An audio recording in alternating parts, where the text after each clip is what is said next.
on Facebook as well. Excellent. Okay, so the first technical hurdle having been surmounted, I think we are now comfortably live on both platforms, and it's nearly 1 o'clock. I'll just wait until 1. But there we are. Good stuff.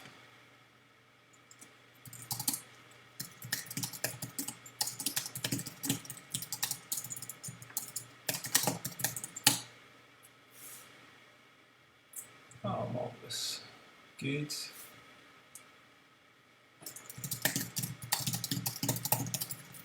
Just making sure that my audio is working on both streams. I'm not quite going to be reduced to the horrible clappy business, but you know, not far off it. Good.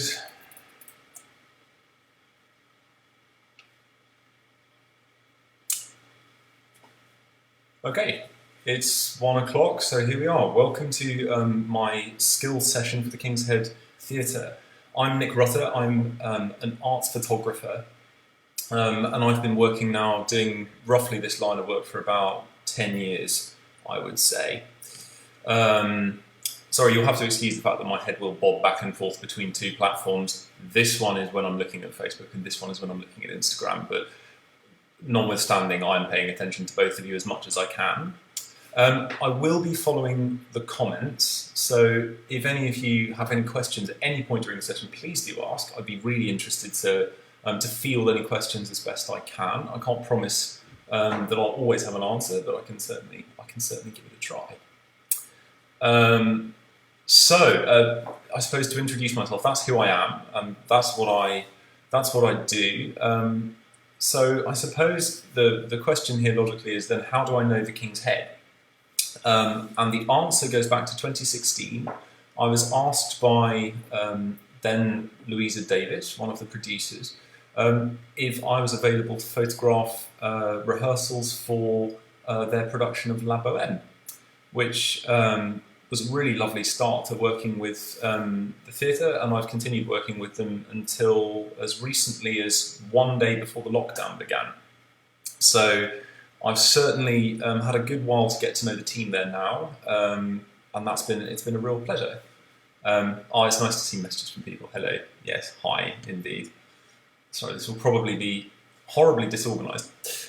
So today what I want to try and do, I've got 29 minutes. I'm mostly interested, as I say, in trying to answer any questions that you have. I want to try and make this sort of as interactive as it reasonably can be.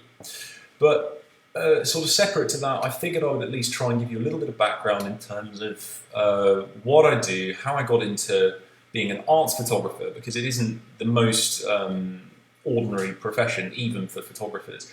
What it is that I actually do in any given day. I've got a few interesting props that I can show you later, which are kind of my tools of the trade, a little bit about the whole business I'm in terms of marketing and press and all of that sort of stuff. And then finally, there are some other people who I want to make mention of, because theatre is, after all, a very collaborative business, and none of us would exist in a vacuum. And especially right now, when when we're all here, as it were, isolated at a captive audience, I think it's especially important to try and remind ourselves that we've actually got a really lovely opportunity to all connect. And I think that's possibly one of the good upsides out of this whole sorry business. So I think it's a really positive thing, and it's lovely to be able to sort of see and interact with so many of you. Right, so to kick things off, God, this is terrifying. As you can tell, very much more comfortable being on my side of the lens.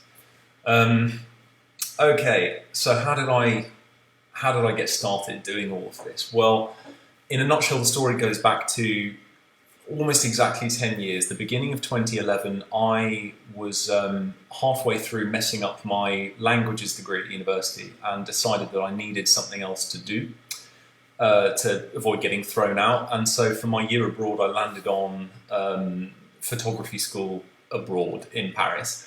So the first shout out of the day, in fact, is to Speos, my former photography school in Paris. If any of you are eventually watching this, then thank you for all that you taught me, and I'm sorry for all the classes that I cut and skipped. But it was a very useful and practical professional training, certainly insofar as having the technique that meant that I could cope with what the career would eventually later throw at me in terms of low light and fast movement and all these other difficult things that makes theatre photography really challenging. So I did a year there, which was absolutely wonderful. A real, as you might imagine, a chance to sort of live the bohemian life and to enjoy a little French theatre while I was there.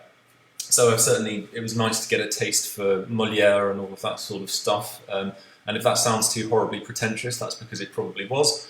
But it's something that ended up setting me up very well for when I came back to the UK.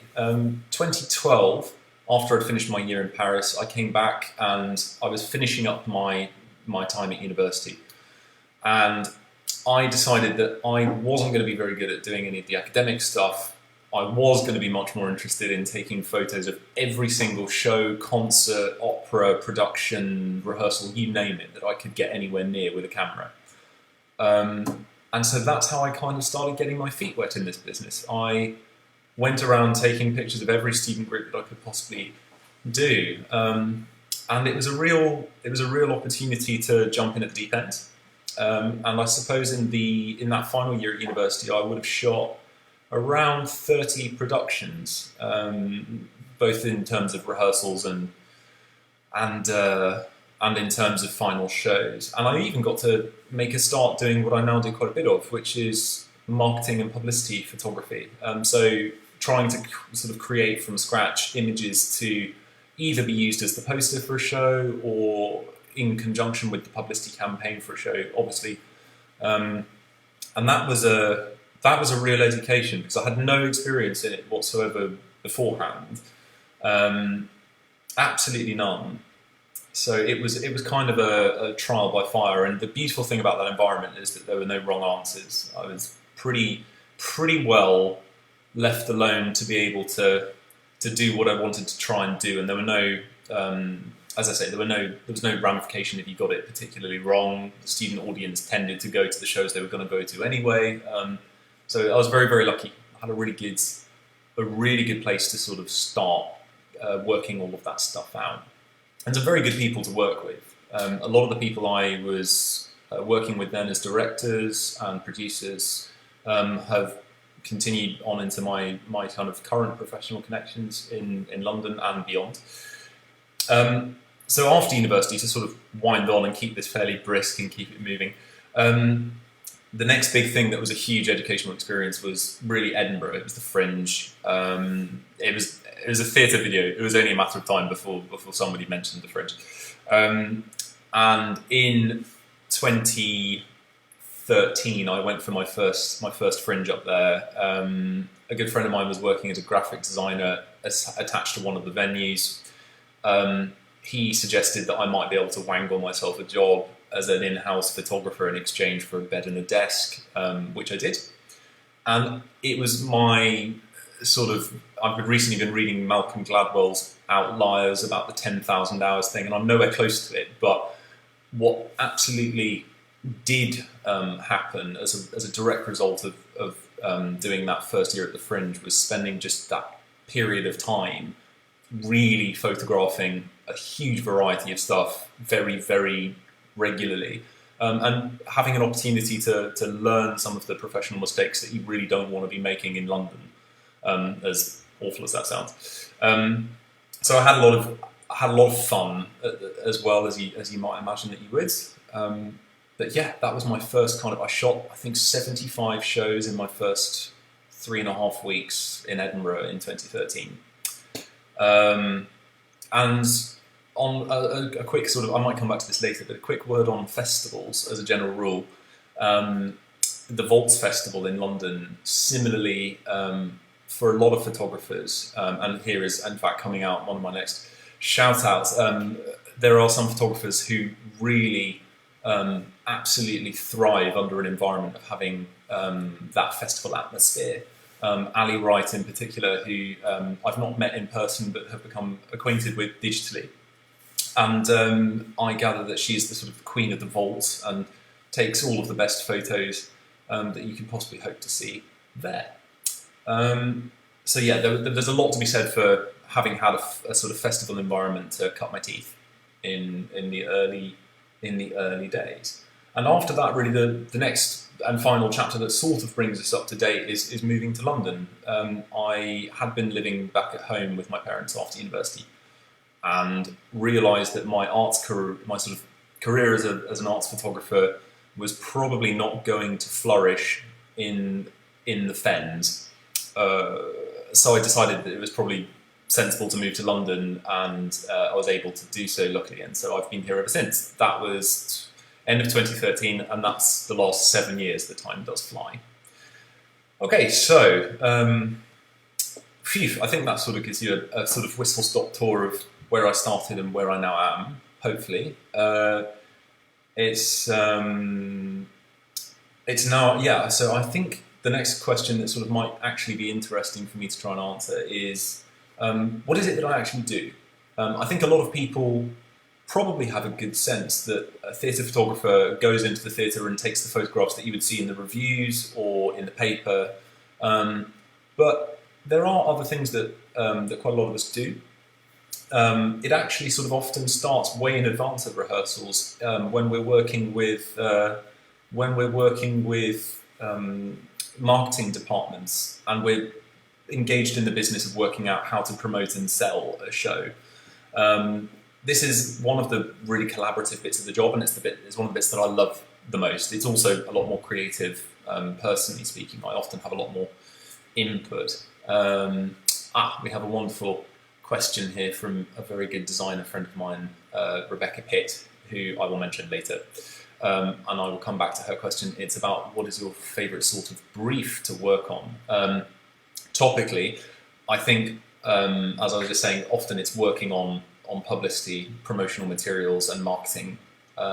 It's such a challenge. You generally have a set of parameters, usually the audience, the nature of the show itself, the ideas of the art director or the designer, to an extent the mood and the feel of the theatre or the company who's producing the work, and you sort of have to try and solve for as many of those parameters as you possibly can.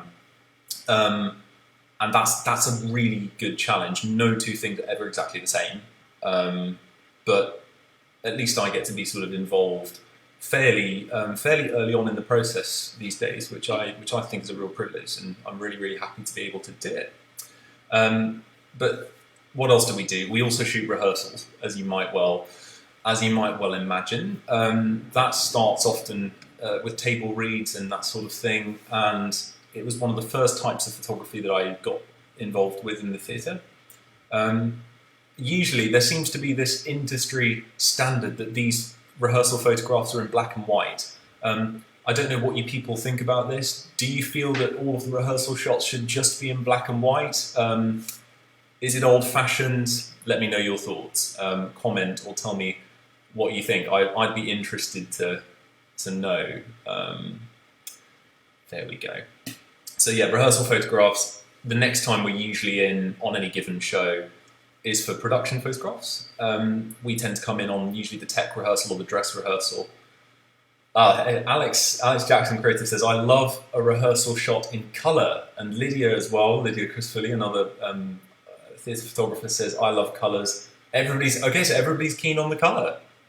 That's what a revelation. That's great. Oh, how fun. Good. Yeah, the next time we're in is usually for production stuff. And we're there, that's sort of an interesting environment because you're just one piece in the machinery of getting the show up and onto its feet. You've got to deal with making sure that you don't get in anyone else's way as much as you getting done what you need to get done. That was one of the first things that I sort of learned. The stage manager is your friend. In fact, at this point, just as a general shout out, stage managers everywhere. You are wonderful. The theatre would not function without a single one of you. You're the first person that I try to make myself known to when I come into a show, and it's it's really a pleasure and a privilege to be working, to be allowed into your house, as it were, when I'm working. So for stage managers everywhere, thank you for what you do. So production shots. The next thing that's a big sort of headache in the life of a photographer, it's editing. Hours and hours and hours of editing. People sort of see the tip of the iceberg with photography. They see the sort of 5% where we actually turn up and have the camera and all this sort of stuff, and they don't see the endless hours that we spend in post-production grabbing the images by the scruff of the neck and trying to sort of drag them back into compliance so that they'll do the job that they need to do. Digital editing has probably made things an awful lot easier and more time-consuming, perhaps, than they used to be. The person who would have the best expertise on this is Bob Workman, so another shout out there. Bob Workman is an art photographer of huge repute. He's been working in the industry for enough time that he is ubiquitous, and started in the film era. And I gather he's still very fond of film. So Bob, if you see this, and if you're able to tell us whether you think it's easier or harder now working digitally than with film, I'd be really interested to know what your thoughts are about all of that side of things. But yeah, the editing is a huge, time-consuming, tricky thing. Photographers spend lots of time editing. That's why we always look like this. It's just the nature of the job. Yes, people saying that Bob Workman is brilliant. Yes, Bob Workman isn't entirely brilliant. Yes, he is. I remember it actually took a few years that after I'd been working in London before I was lucky enough to meet him. We were both volunteering on the same job for SWOPRA, which is the Supporting Women and Parents in Opera gala, which was at Opera Holland Park. And yeah, it was a pleasure to finally make his acquaintance. So, other than eating Pret every other hour of the day and night, Pret, if you're listening, you are welcome to sponsor me. I spend enough money with you every year. Maybe you can sort me out. But it's inevitably difficult being a freelancer. You have to sort of do all the normal freelancery bits. Predominantly, arts photographers that I know are freelancers. I don't think I know of any of us that's actually contractually a staff member at any or employed at any organisation. So you're having to be your own publicist, your own social media manager, web designer, accountant, and all of that sort of stuff. It's a tricky business. I've got a question here. Someone says, do you edit with the director or marketing team, or do you have full final cut decision? That's a really good question, Clara. So it depends on what it is. If I'm shooting images of a production to be used in the reviews, generally speaking, 99 times out of 100, I have it's my call. I get to go through all of the images, make the selections as to which ones I think are gonna best do the job of telling the story, and then with any luck, I've sort of made a good enough choice that everybody's happy with the images, and that's that. There is often a period of approval depending on actors' agents particularly, and often the house, where they'll want to make sure that just the images that I have chosen are appropriate and do the job, and that nobody sort of...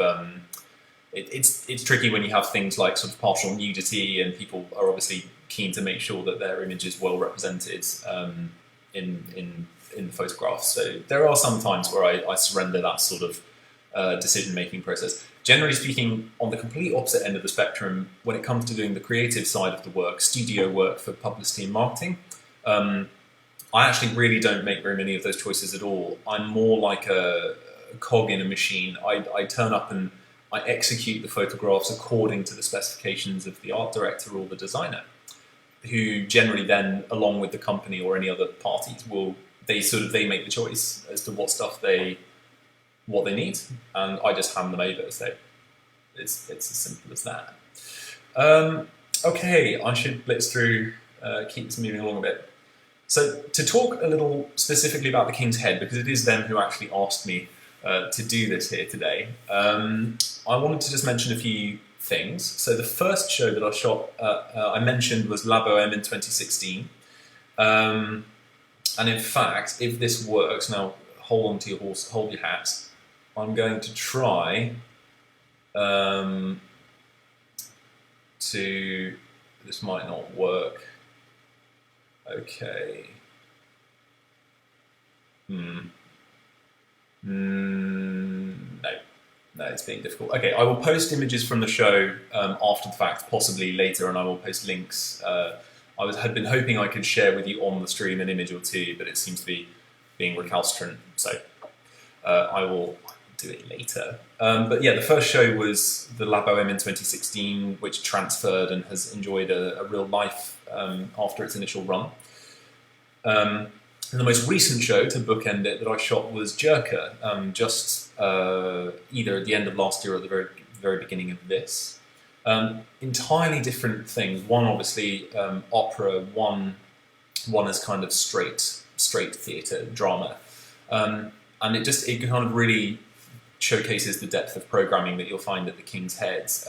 They have a really interesting way of curating all of the different shows that make up their seasons, and I think that that's something that they have really nailed, especially even just in the time that I've been working with them. It's been a sort of all testament to the credit of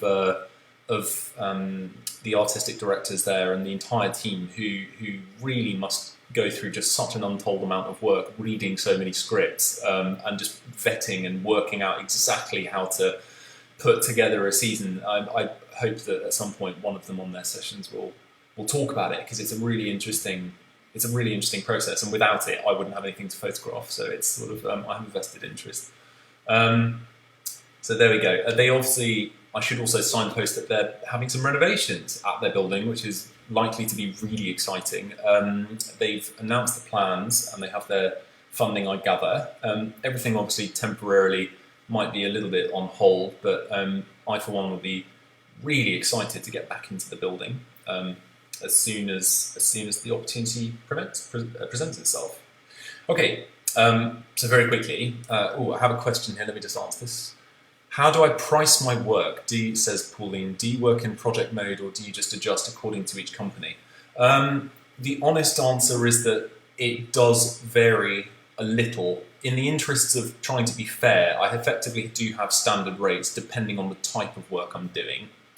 But so, for instance, for a 3-hour rehearsal session, there is fundamentally a given rate. Obviously, I try to be, sometimes, if I'm able to, I try to maybe give someone an extra hour of shooting if I can, or to potentially give them a discount to try and meet them with a budget if I possibly can.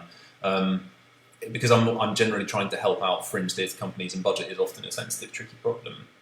And I have a question here from someone who says, more of a technical question, what lenses do you use, especially in low lighting? How do you navigate the space not to distract or get in the way of the actors? Really, really good question.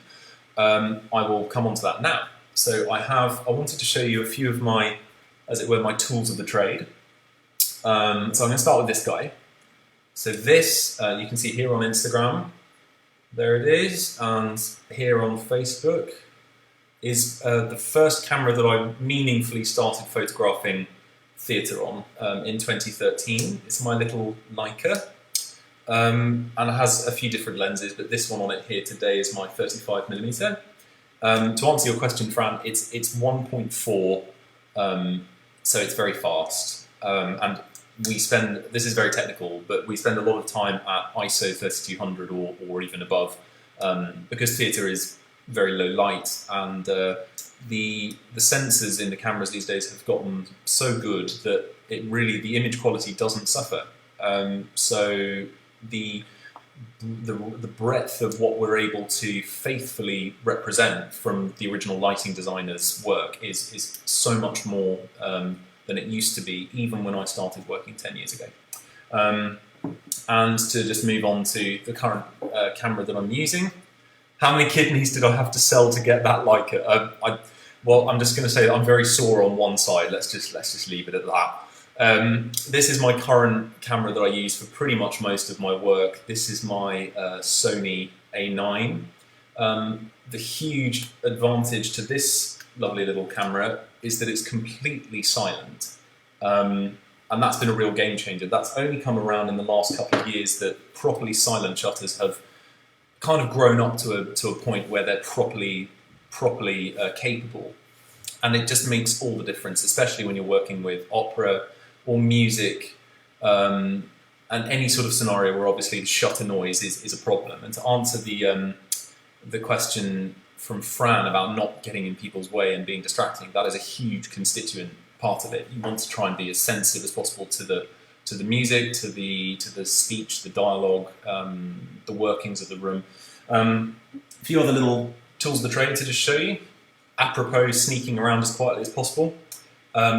Black, rubber-soled, flexible, smart shoes. You pretty much need something like this if you want to be able to creep about without making any noise. So there's that. And I just thought for fun, I would illustrate the difference in size between my biggest lens and my smallest one. So you can you kind of get a sense there in a nutshell of just how varied the tools of the trade can be. I don't know if you can see that very well on Facebook, but there it is. So that gives you some idea. There's a bit of a variety. This is one of my studio lights. This is an Elinchron studio head. So this is the kind of thing I use when I'm doing shots with a studio background and all that sort of stuff. So that's pretty much most of what I use in a fairly day-to-day fashion. So those are some of the tools of the trade. And of course, I'd be remiss not to as well point out my wrist support that I have to wear, because after 10 years in the business, I've given myself tendinitis in the wrist, and it's a very physically demanding profession, or it certainly can be. I expect to need new knees by my 40s. So there we go. Okay, I'm sort of running a little short on time, which is a bit tricky. So I want to just give a few little shout outs to a few people and then just basically field as many of your questions as you might have. So in terms of shout outs, I'm just going to run through a list of names, and I will, as much as I can, go through and post all of their social handles and their website links and that sort of thing afterward. It'll be on the King's Head Theatre's blog post page as well. But I've had a notification that apparently I can keep going for another few minutes. So I will see about just. I'll continue with my shout outs, I think, anyway. That seems like a nicer thing to do. So obviously, initially I shouted out Speos, my photography school in France. Thank you, with particular thanks to John Connolly, who was my studio teacher and who was patient and functionally taught me just about everything that I know. Fellow photographers, we don't exist in a vacuum. I'm really privileged to be kept hungry and looking over my shoulder, and most of the time looking up, making sure that I'm doing work equivalent or as good to the following. Ali Wright, of course, who works in theatre. Idil Sukan, who is now retired from photography, but who left an extremely long and deep shadow. If you've seen the 2 previous years, the Best Poster Award at Edinburgh Fringe went to her. She's an artist as well as a photographer, and is someone who sort of, I think most of us think, oh drat, I wish I'd thought of that. She's an extremely capable and smart cookie.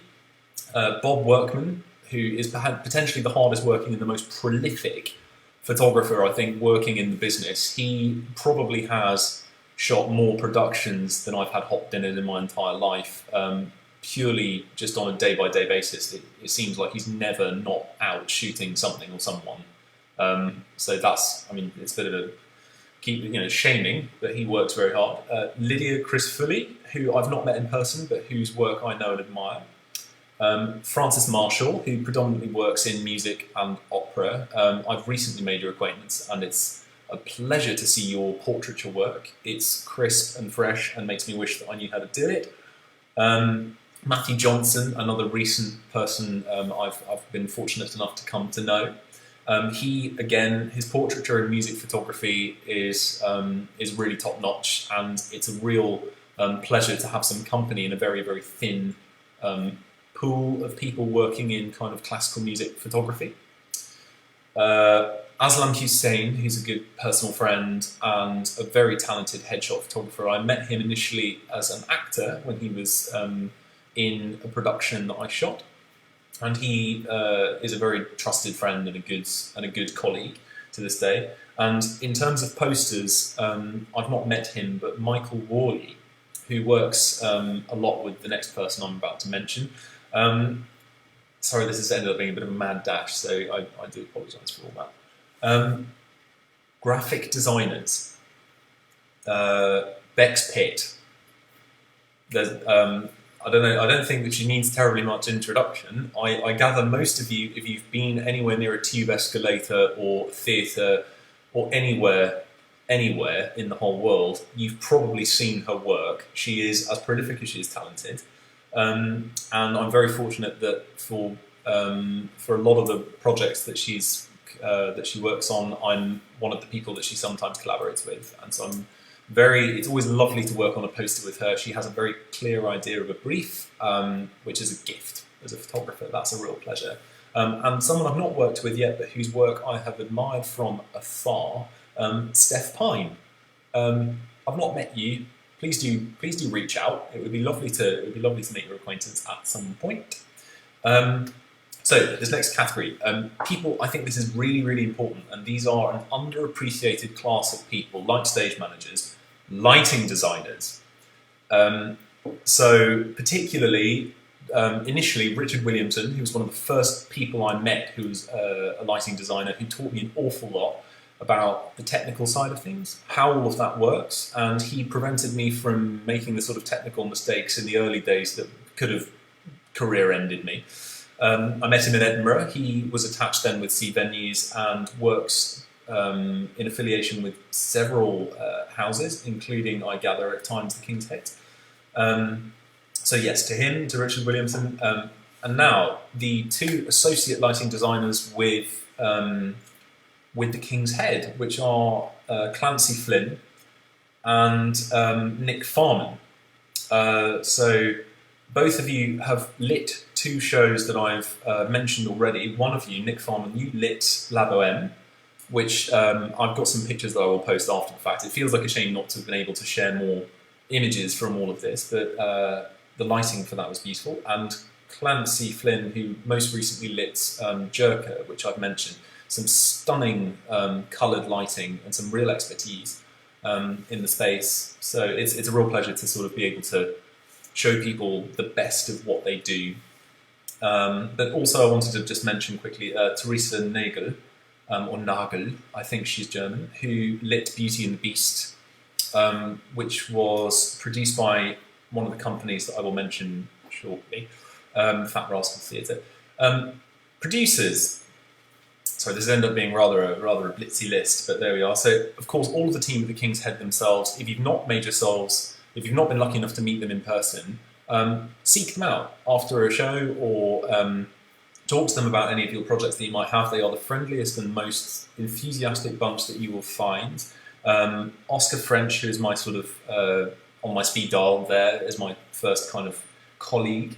But also Michelle Barnett, of course Adam Spreadbury-Mayer and Fiona English, Darren Lee Murphy, who has produced a great number of shows that I've especially recently been involved with, especially on the operatic side. And outside of the King's Head, but two particular producers of whom I'd like to make mention, at the risk of this all sounding like an awards acceptance speech, which I promise it's not, Paul Verides, who taught me an awful lot about just about everything, life included, and how to make the world's most poisonous cocktail, which we affectionately dubbed The Mistake in Edinburgh, don't ask. And Rebecca Gwither, who is the producer of 100 Words for Snow, which transferred to the TRAF 2, to the Fabric 2 Studios a couple of years ago, and who is, of course, very talented as well. A couple of companies I did mention them briefly, but I want to just make mention of Fat Rascal Theatre. To Laura Elms, Robin Grant, and all of the gang there, you've been very kind in having me around so much for all of your projects.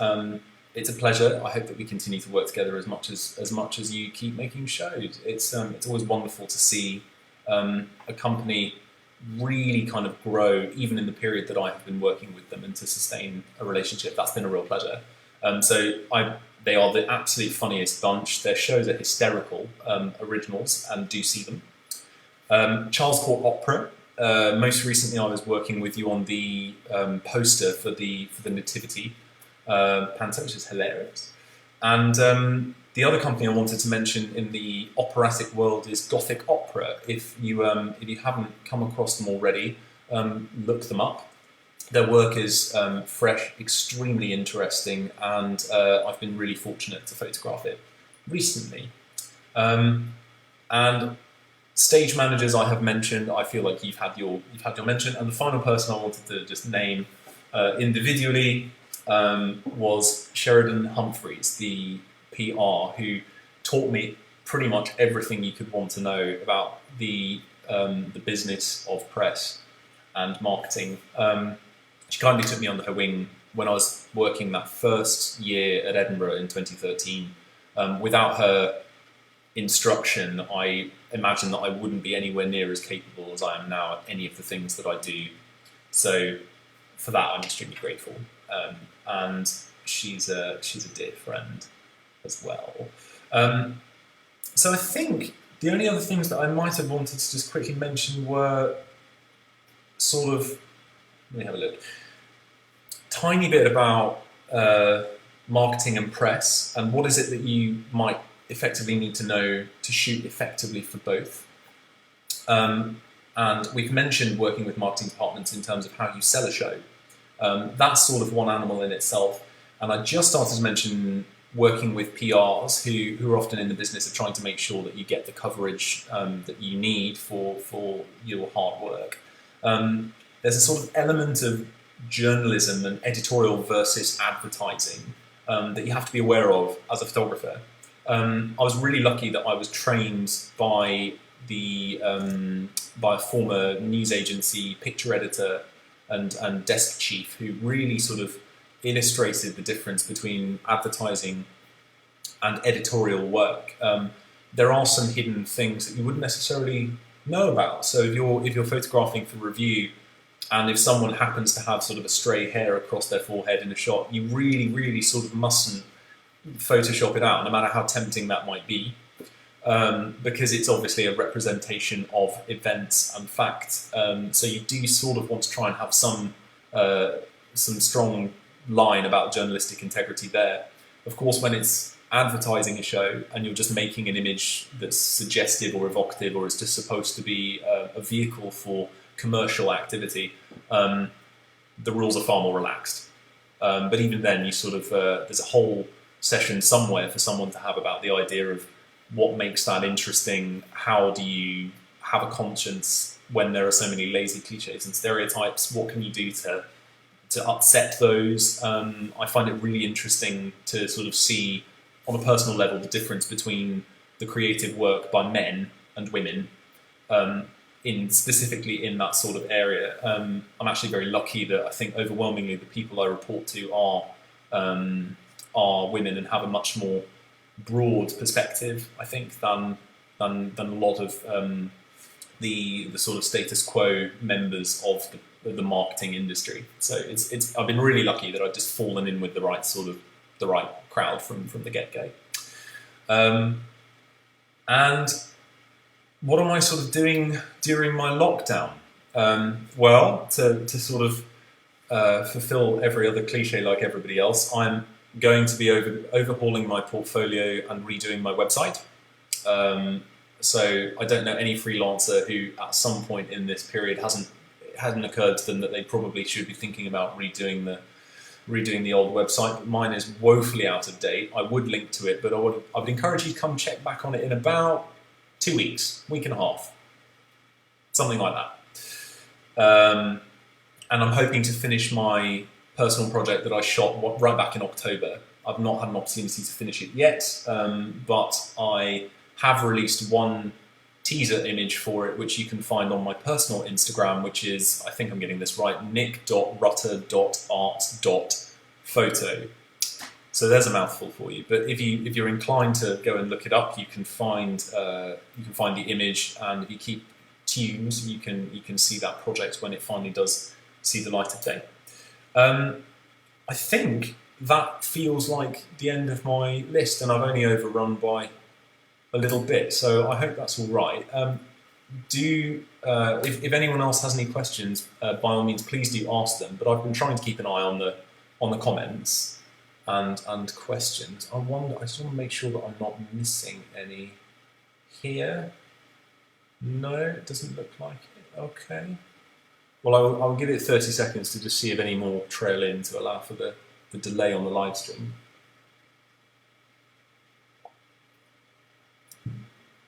It's brilliant. I'm being waved at by people who I dare say, as soon as the pubs are open again, will give me a world of grief and tease me for this relentlessly, but that's fine. Grand. All right. Well, it's been a real pleasure. That's it. I wanted to just, of course I would forget one thing.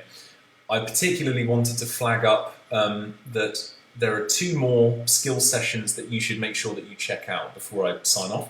On the 1st of April, photographer Ali Wright will be hosting her own one of these. It will look and sound and be an awful lot better than this. I promise. Don't be put off by how rubbish my one was. Please do tune in and see hers. I know I'll be interested to hear everything that she has to say. And indeed, Beck's Pit on the 16th. Both of those sessions are... Oh, sorry, Ali I think has just corrected me and says the 30th. Sorry, so there we go. The 30th you should tune in and check out Ali, and indeed on the 16th you can check out Bex's session. All the sessions are at 1 PM, and every weekday the King's Head posts a session of some description. They've had some book club and some Ask Me Anythings and all of that sort of stuff. Yeah, absolutely do continue to check out their stuff. Be in touch. Do comment, do tell us everything that you're doing during the lockdown. What do you want to see when the lockdown is finished? What work are you the most excited for? Any other thoughts that you have? Now is absolutely the time to sort of reach out, and I know that the theatre will be really interested to hear what it is that you're up to. And I will look forward to getting back out there with the camera as soon as I can, as soon as all this is over. I think that's it from me. Have a marvellous day, and yeah, have a good one. All right.